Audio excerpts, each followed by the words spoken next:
Cube Radio. Salut, c'est Charles Tran avec l'équipe dans 5 minutes. On s'intéresse aux sciences, à l'histoire et à l'actualité.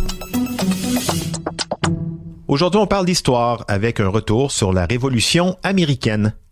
Qu'est-ce qui a mené les colons de la côte est américaine à se révolter contre Londres, la mère patrie, autour des années 1770-1780?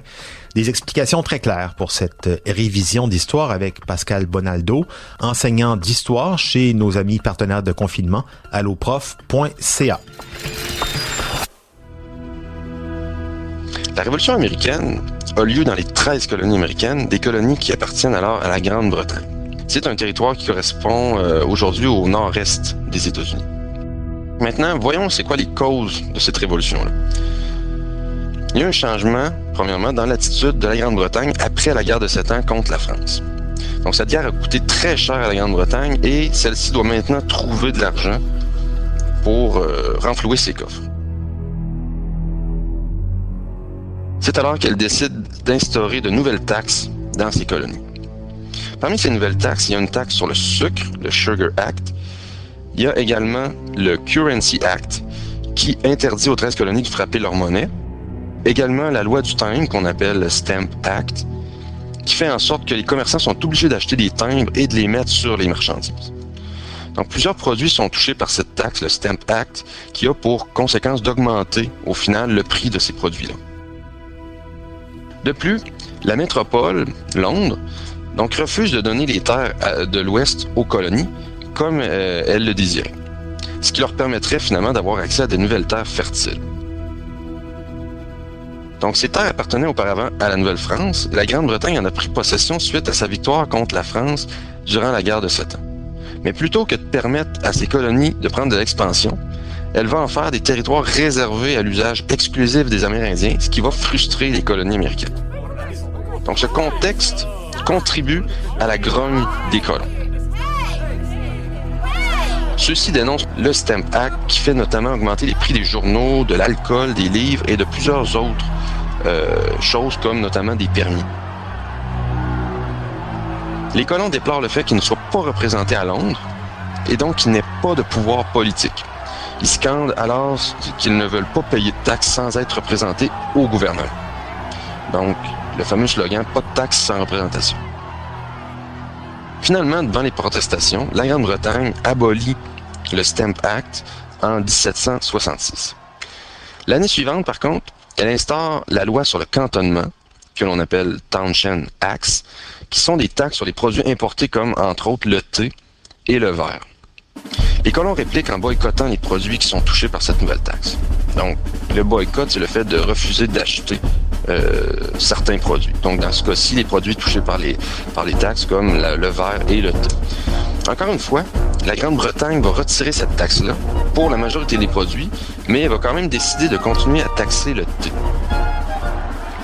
Donc, en 1773, pour contester cette mesure-là, il y a des colons qui vont se déguiser en autochtones et qui vont vider les cargaisons de thé de bateaux dans le port de Boston, au Massachusetts. Donc, c'est un événement super important qui va être appelé le Boston Tea Party. Et cet événement-là représente très bien la contestation populaire face aux taxes de la métropole. Suite au Boston Tea Party, le roi anglais fait adopter plusieurs nouvelles lois contre le Massachusetts, des lois qui sont rapidement qualifiées d'intolérables par les colons. Donc, par ces lois, ce qu'il veut faire, en fait, c'est qu'il veut punir politiquement et économiquement cette colonie-là. Une des actions qui est faite par Londres, c'est de fermer le port de Boston. Et le port de Boston, c'est le centre économique de la ville, donc ça touche beaucoup les gens là-bas. Les colonies vont réagir aux mesures de la métropole. Benjamin Franklin, un homme politique, convoque l'ensemble des colonies à Philadelphie pour ce que l'on appelle le Congrès continental. Ça se passe en 1774. Les colonies adoptent certaines mesures pour faire pression sur la Grande-Bretagne. Peu après ce congrès-là, certaines colonies mettent sur pied des dépôts d'armes. Donc, un premier combat qui va éclater au Massachusetts en 1775, alors que l'armée britannique tente de prendre un dépôt dans la ville de Concord, là, c'est en banlieue de Boston. Une bataille a aussi lieu à Lexington entre les colons et l'armée. L'idée d'indépendance des 13 colonies fait son chemin. Un deuxième congrès est organisé en 1775.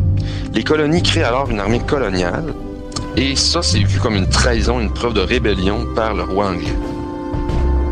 Une déclaration d'indépendance va aussi être adoptée le 4 juillet 1776 au nom de la liberté et des droits. Cette déclaration-là marque une rupture définitive avec la Grande-Bretagne. La guerre se poursuit entre les Américains sous le commandement de George Washington et l'armée britannique commandée par le général Cornwallis. La guerre continue durant plusieurs années. L'armée britannique va capituler finalement en octobre 1781. Le traité de Versailles, signé en 1783, va reconnaître officiellement l'indépendance des 13 colonies et va créer un nouveau pays, les États-Unis d'Amérique. Ouais, les États-Unis d'Amérique. Je sais pas quel regard les pères fondateurs Adams, Jefferson, Franklin auraient sur les États-Unis aujourd'hui, ainsi que sur leurs dirigeants actuels. Merci à alloprof.ca de nous laisser utiliser ce matériel pédagogique précieux disponible en ligne. Merci Pascal Bonaldo, prof d'histoire. C'était en 5 minutes en confinement.